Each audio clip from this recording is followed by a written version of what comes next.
Absolutely, absolutely, always. We try for always. Occasionally, we will work with a smaller theater or a theater that's way out of town where they just need one role and a little bit of help, and they're contracting us just to help them a little bit with this one thing, and their budget doesn't allow for it. But it's standard in our contracts, as I think with most casting directors, that we will always be brought out to the opening because to me, that's a part of the process. The same way for an actor, the process isn't completed until the audience is there as the final collaborator. I think for the casting process, until you get to see the performance interacting with the audience, you don't know everything the actor is capable of.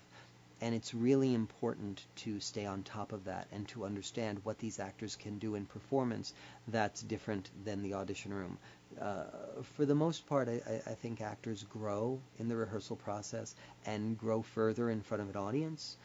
In some cases, actors diminish in the process. They do a great audition and ultimately don't deliver to the degree that one would like, and that could have to do with various personalities, directors, producers, situations, what might be going on in their personal life at the time of rehearsal that's different from when they auditioned.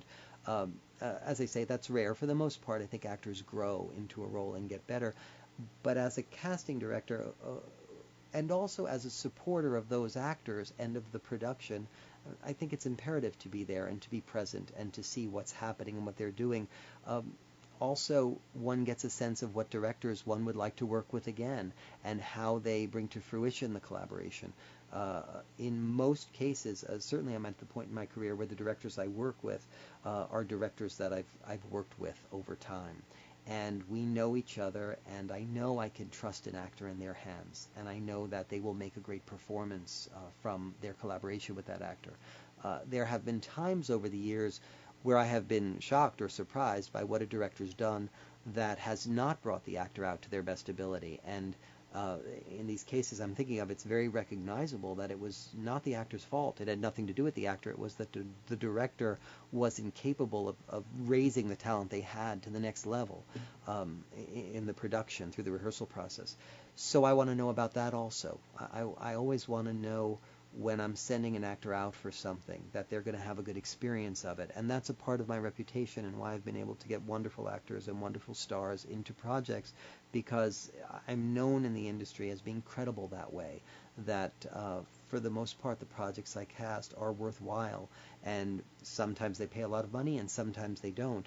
But creatively, they're always going to be worth the actor's time. And I'm very upfront with the agents about that. If it's a director I know and I believe in and I've worked with before, there are some directors who, whenever I do a show of theirs, I have actors who I've casted shows prior with them who will call me up right away as soon as they see it on the breakdowns. And they will say, please, is there anything in the show I can be seen for? I loved working with that director. And that's a very rewarding experience. But if I didn't make the effort to go wherever the show is and to see what was happening there, how could I continue that collaboration? If a show goes on from one production to another, there are shows where I've cast a director's production of that show two, three, or four times in different theaters across the country in different incarnations. There are I did the Hal Prince, Susan Stroman, Tony Award-winning revival of Showboat you mentioned earlier. I cast a production of Showboat for North Shore Music Theater last year with a different director, a different artistic director.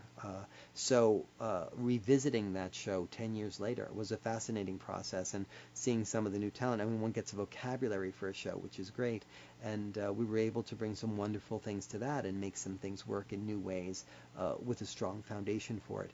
But if I don't go see the shows, how can I be helpful on the next production? So I think it's imperative. Sometimes it's inconvenient. Sometimes to be able to juggle that with auditions and things going on at the office isn't always the easiest thing one has to do schedule-wise, especially with airlines and flight arrangements being what they are nowadays. But I still think it's so important that I always try to arrange that in advance. Yeah.